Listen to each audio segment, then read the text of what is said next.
Snehalaya silks. இங்கு ஒவ்வொரு புடவையும் ஸ்னேஹா தேர்ந்தெடுத்தது உங்களுக்காக. கல்விக்காக சொன்னது போல 1000 கோடியில் புதிய வகுப்பறைகள், அதே போல் திறன்மிகு வகுப்பறைகள் 15,000 ஸ்மார்ட் கிளாஸ் ரூம்ஸ். இதற்காக 300 கோடி மதிப்பீட்டில் இந்த ஆண்டு மேற்கொள்ளப்படும். புதிய தொழிற்பயிற்சி நிறுவனங்கள், ஏற்கனவே சொன்னது போல் தொழிற்பயிற்சி நிறுவனங்கள் ஐடிஐஸ் தமிழ்நாட்டில் மிகச்சிறப்பாக இயங்கி வருகின்றன. அவை இண்டஸ்ட்ரி 4.0 ஸ்டாண்டர்டில் போன்ற சென்ற வருடமே அது தரம் உயர்த்தப்பட்டது. உங்களுக்கெல்லாம் நான் சொல்ல விரும்புவது, அந்த ஐடிஐயில் அரசு நடத்தும் அந்த தொழிற்பயிற்சி நிலையங்களில் சேர்க்கை விகிதம் 95% மேல் இருக்கின்றன. படித்து முடித்த மாணவர்களுடைய வேலைவாய்ப்புக்கு 90% வேலைவாய்ப்பு கிடைத்து கொண்டிருக்கிறது. ஆகவே புதிதாக நாம் 10 இடங்களில் அரசின தொழிற்பயிற்சி நிலையங்களை ஏற்படுத்தியிருக்கிறோம். 10 இடங்களும் தேர்ந்தெடுத்து மாநிலத்தின் அல்லது குறிப்பிட்ட மாவட்டத்தின் மிகவும் பிற்படுத்தப்பட்ட பகுதிகளில் அந்த குறிப்பாக அந்த ஐடிஐகள் ஏற்படுத்தப்பட்டிருக்கின்றன. அவற்றில் ஒன்று சமீபத்தில் தூத்துக்குடியில் மிகவும் பாதிப்புக்குள்ளான ஏரல் பகுதி, அங்கு ஒரு ஐடிஐ நிர்ணயிக்கப்படுகிறது. அல்லது நாமக்கல்லில் எடுத்துக்கொண்டால் சேந்தமங்கலம், அதுவும் பிற்படுத்தப்பட்ட பகுதி. வேப்பூர், குஜிலியம்பாறை, திண்டுக்கல் ஆகிய அனைத்து பகுதிகளுமே பார்த்து தேர்ந்தெடுக்கப்பட்டு மாண்புமிகு முதல்வர் அவர்கள் கொடுத்த அந்த பட்டியலில் இடம்பெற்றிருக்கக்கூடிய அத்தனை இடங்களுமே பிற்படுத்தப்பட்ட பகுதிகளில் இருக்கக்கூடிய மாணவர்களின் நலனுக்காக, அதே நேரம் நல்ல வேலைவாய்ப்பு வருவதற்கு வாய்ப்பு உண்டு. தமிழ் புதல்வன் பற்றி ஏற்கனவே பேசியிருக்கோம். போட்டித் தேர்வு பயிற்சியும் மிக முக்கியமான ஒன்று.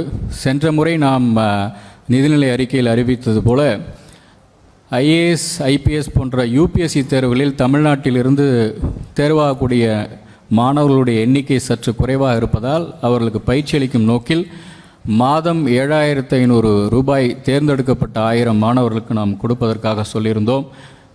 முதல் நிலை தேர்வில் வெற்றி பெற்றவர்களுக்கு, முதன்மை தேர்வில் பங்கு பெறுபவர்களுக்கு 25,000 ரூபாய் கொடுப்பதாக ஒரு திட்டத்தை அறிவித்து அது 1 வருடம் நடைமுறைப்படுத்தப்பட்டிருக்கிறது.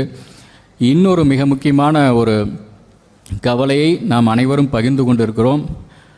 ஒன்றிய அரசு அலுவலகங்களில் தமிழக இளைஞர்களுடைய பங்கேற்பு குறைவாக இருக்கின்றது என்று பலரும் நாம் கவலை தெரிவித்துக் கொண்டிருக்கிறோம். அது அநேகமாக staff selection commission, railway recruitment board, அதே போல் பேங்கிங். இதற்காகவும் சென்ற வருடம் நாங்கள் ஒரு போட்டித் தேர்வு ஒரு பயிற்சி முறையை நாங்கள் ஆரம்பித்தோம். அந்த அனுபவத்தின் அடிப்படையில் இந்த முறை 1000 இளைஞர்களை தேர்ந்தெடுத்து 6 மாத காலம் உண்டு உறைவிட பயிற்சி. அப்படி செய்தால் அதில் வெற்றி பெற முடியும். நல்ல பயிற்சியாளர்களை கொண்டு, தலை சிறந்த பயிற்சியாளர்களை கொண்டு அந்த பயிற்சியை கொடுக்கும் பொழுதுதான் நாம் எதிர்பார்க்கும் வெற்றி கிடைக்கும் என்ற நம்பிக்கையில் இந்த திட்டத்தை அறிவித்திருக்கிறோம். அதற்கான வாய்ப்பு. கல்விக்கடன் 1 லட்சம் மாணவர்களுக்கு இந்த முறை இந்த நிதியாண்டில் கல்விக்கடன் கொடுக்க வேண்டும் என்று இலக்கு நிர்ணயித்திருக்கிறோம். ஏற்கனவே மிக முக்கியமாக நிதிநிலை அறிக்கையில் நிதி மேலாண்மை என்ற தலைப்பின் கீழ் வரக்கூடிய முதல் பத்தியில் கடன் பொருளாதாரம் பற்றி ஒரு பத்தி வரும். அதில் மொத்த தமிழ்நாட்டில் அகில இந்திய அளவில் கிரெடிட் டெபாசிட் ரேஷியோ அதிகம் இருக்கக்கூடிய முன்னணி மாநிலங்களில் ஒன்று தமிழகம்.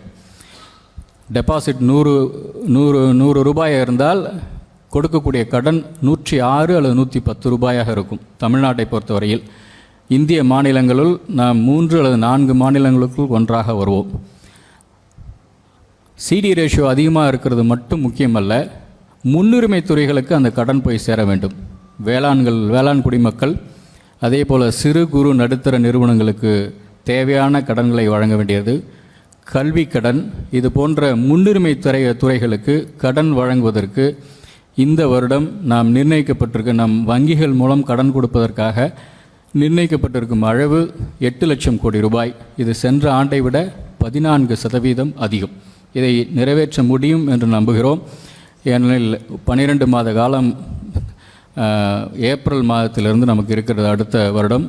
அதில் மழையும் தேர்தலும் குறிக்கிடாத அடுத்த வருடத்தில் முழுமையாக 12 மாதங்கள் நமக்கு கிடைக்கும் பட்சத்தில் 8 லட்சம் கோடி ரூபாயை தேவையான நபர்களுக்கு, முன்னுரிமை தரக்கூடிய அத்தனை துறைகளுக்கு, விவசாயிகளுக்கு, சிறு குறு நிறுவன அந்த தொழில் முனைவோர்களுக்கு கல்லூரி மாணவர்களுக்கு அதை கொடுக்க முடியும் என்று நம்புகிறோம். ஏனெனில் அரசு கொடுக்கும் நிதி, அதே நேரம் இது போன்ற கடனும் மிக முக்கியம் என்ற அம்சத்தினால். அடுத்து ஸ்னேஹாலயா சில்க்ஸ். இங்கு ஒவ்வொரு புடவையும் ஸ்னேகா தேர்ந்தெடுத்தது உங்களுக்காக. செய்திகளை உடனுக்குடனும் துல்லியமாகவும் தெரிந்து கொள்ள சப்ஸ்கிரைப் பண்ணுங்க.